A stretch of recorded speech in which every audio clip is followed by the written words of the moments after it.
Hello, ladies and gents, boys and girls, people of all ages, sexualities, and identities, and welcome back to another Doctor Who review. And today's Doctor Who review is none other than Doctor Who, The Seeds of Doom. So, what is the Seeds of Doom about? Well, do you remember the Kyrnoids from the 8th Doctor review? Well, this is a story about them. In this story, the Doctor discovers, very similarly to the 8th Doctor, that essentially there is a guy who is using a kind of greenhouse. This individual is obsessed with plants, and of course, different though in this one, he has heard about meteorites crashing landing on Earth and these plant life living within inside of it.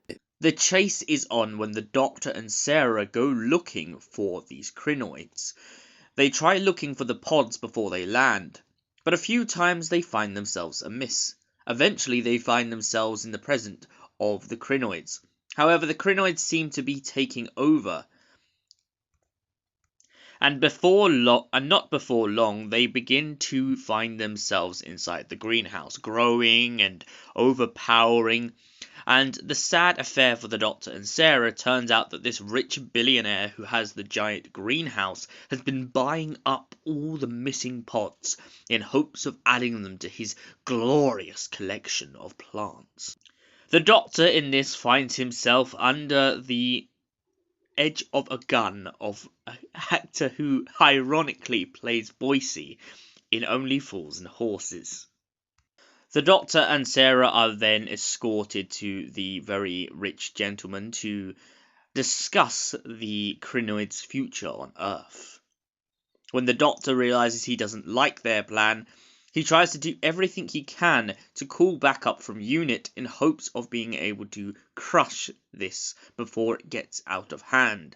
However, sadly for the Doctor and Sarah, it turns out that the Kyrnoids are growing too fast, and soon a giant ravenous Kyrnoid has grown out of the mansion and is getting ready to harvest the Earth.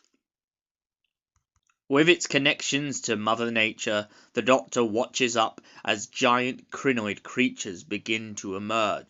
These giant grotesque creatures begin to roam across the land, metamorphosizing with every bit of plant life. They're human eating, and the plant never stops. It's a carnivore of a creature, and bullets don't seem to fully stop it. However, the Doctor and Sarah do devise a plan to beat it, and with the help of UNIT, they manage to arrest the guy behind the whole sinister plot altogether. So, Seeds of Doom. What did I think of this story? Personally, I can't lie, I'm really not the biggest fan of it for like 2 reasons. One, because it reminds me of The Thing, which is a beautiful and brilliant horror film out there if you haven't gone and seen it. The other thing it kind of reminds me of, I'm not being funny, it feels like a repeat of the Spearhead from Space. Not that that's necessarily a bad thing, it's just the fact that I feel like this story falls flat because it feels like it's not doing anything new.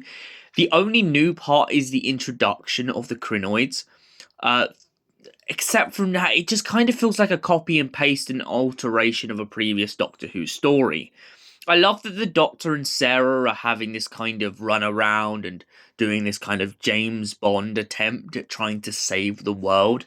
However, personally myself, I just feel like it falls flat. Not only because the guy in the warehouse not in the warehouse, sorry. The guy in the greenhouse kind of reminds me of a really mysterious, yet kind of over flamboyant Bond villain. But also just because I feel like I can't watch this and not see the actor of Boise as Boise.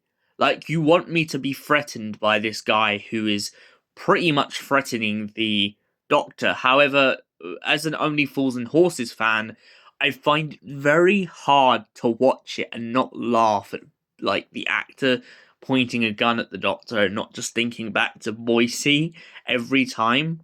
And sadly, for those reasons, I give the Seeds of Doom a 6 out of 10. Thank you for watching, and we'll see you in the next Doctor Who review. Until then, stay beautiful and have an incredible day.